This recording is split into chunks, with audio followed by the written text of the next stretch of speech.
Hello আমার দুষ্টু প্রিয় মিষ্টি বন্ধুরা। বন্ধুরা তোমরা সকলে কেমন আছো? আশা করি তোমরা সকলে অনেক অনেক ভালো আছো। বন্ধুরা তোমাদের জন্য নতুন একটি গল্প নিয়ে চলে আসলাম। বন্ধুরা গল্পটি শেষ পর্যন্ত দেখলে আপনাদের দাঁড়িয়ে যাবে, আপনারা হাতের কাজ করতে বাধ্য হবেন। চলুন বন্ধুরা কথা না বাড়িয়ে গল্পটি শুরু করি।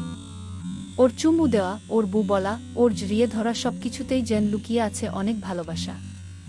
এই ছ্যাচরা লোকটার সাথে ঝগড়া করলেও খুব ভালোবেসে ফেলেছি। আদনান আমাকে বলল, জানো মেয়ে মানুষের প্রতি কেন যেন রাগ কাজ করে খুব। ওরা মানুষের মন নিয়ে খেলা করে, ছেলেদের সাথে প্রতারণা করে। আর সুন্দরী মেয়েরা এসব দিকে আরও এক ধাপে গিয়ে। আর তাই আমি বিয়ে করতে চাইনি। প্রতিটা মেয়েরই কোনো না কোনো দোষ খুঁজে বের করতাম।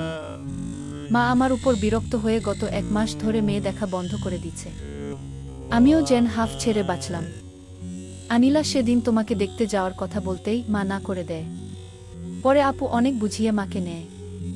মা বলে দিয়েছিল এবারই শেষ।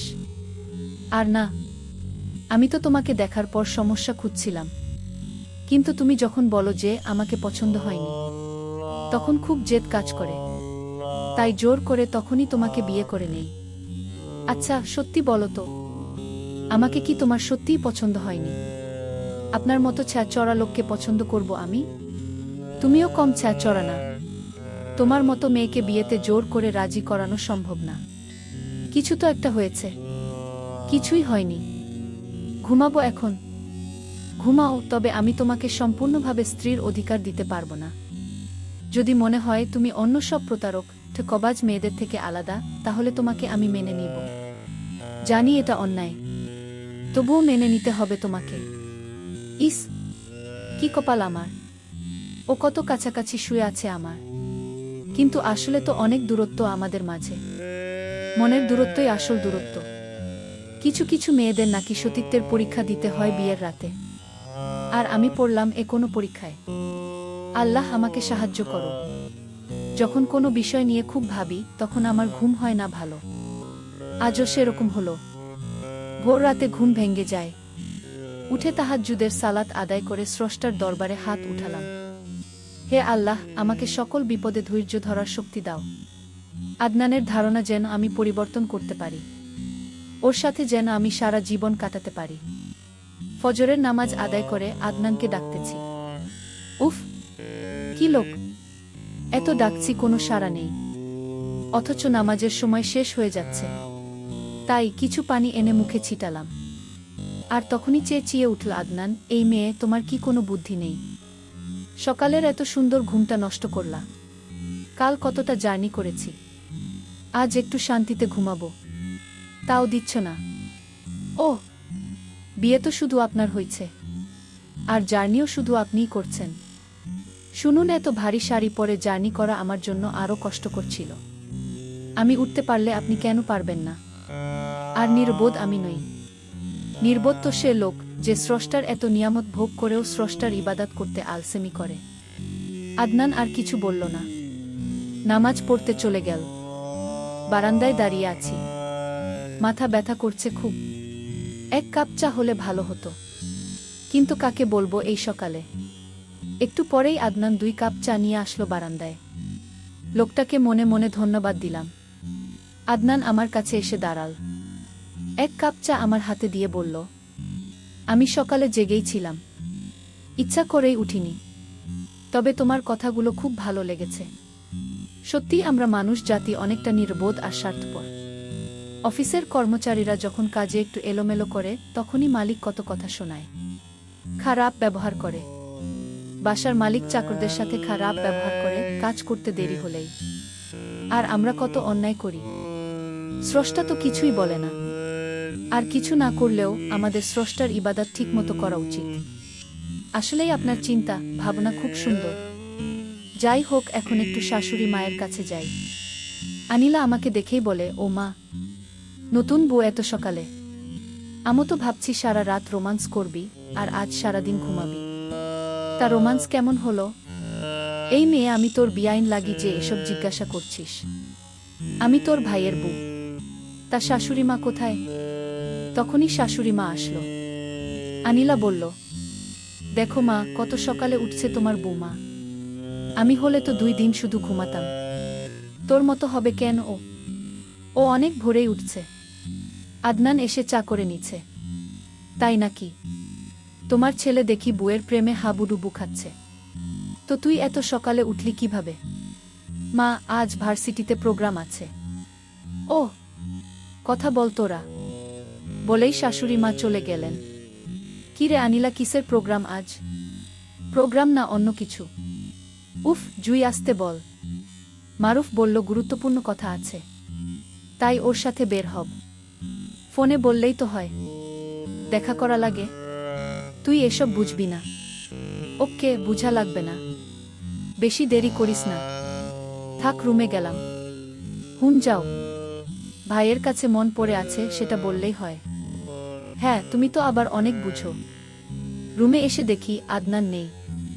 একা একা ভালো লাগছে না। ও যে কেন এমন করে?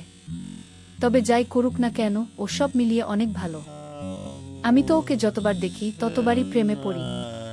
ওর সব দিকটাই ভালো লাগে আমার। কেন এমন করে ও? ওর কি আগে কারো সাথে রিলেশন ছিল? হতে পারে সে মেয়ে ওকে ঠকাইছে, তাই ও কোনো মেয়েকে মানতে পারছে না। বুক শেলফে বই খুঁজছিলাম, হঠাৎ একটা ডায়েরির উপর চোখ পড়ল। ডায়েরিটা দেখে মনে হলো ডায়েরিতেই হয়তো লুকিয়ে আছে অনেক রহস্য। ডায়েরি পড়া শুরু করলাম।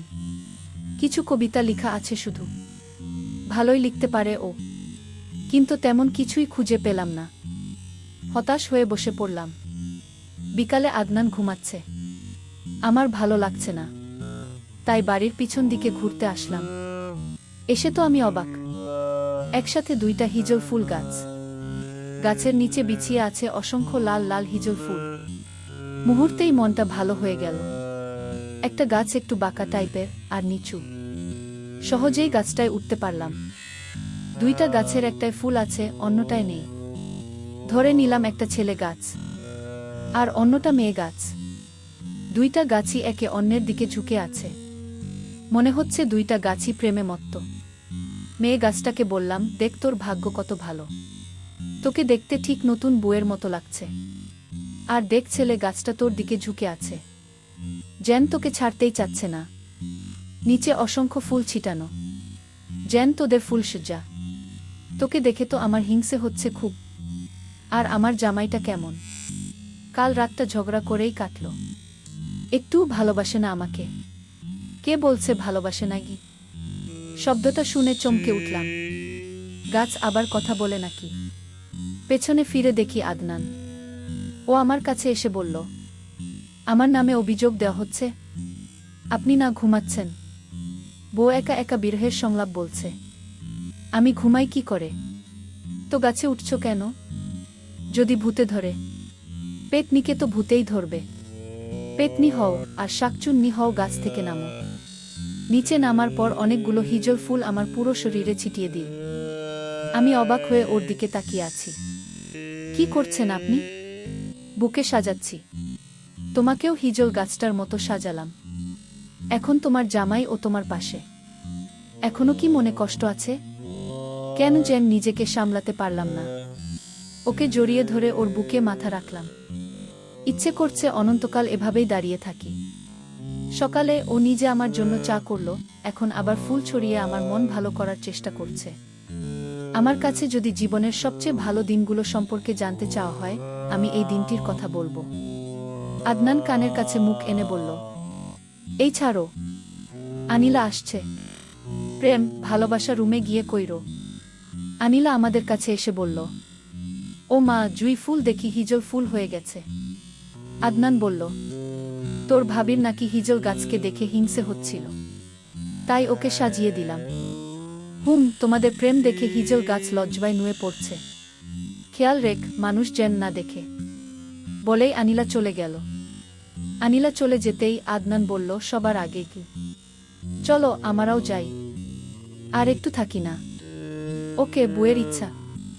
হিজল গাছের নিচে গিয়ে দুজনে বসলাম। আমি ওর কাঁধে মাথা দিয়ে বসলাম। অনুভূতিটাই অন্যরকম। নিচে ফুল, উপরে ফুল, পুরো শরীরে ফুলের ছড়াছড়ি। শীতল বাতাস, এরকম অনুভূতিগুলোই হয়তো কবিরা তাদের কবিতায় উপস্থাপন করে। আদনান বলল, তোমাকে নিয়ে 2 লাইন গান গাইতে ইচ্ছা হচ্ছে। বলেন, জুই ফুল সুবাস দিয়া ব্যাকুল কেন করিলি। জুই ফুলের ঘ্রাণে বুইরা লোকের মনেতেও প্রেম জাগেলো, বুইরা লোকের মনেতেও প্রেম জাগে।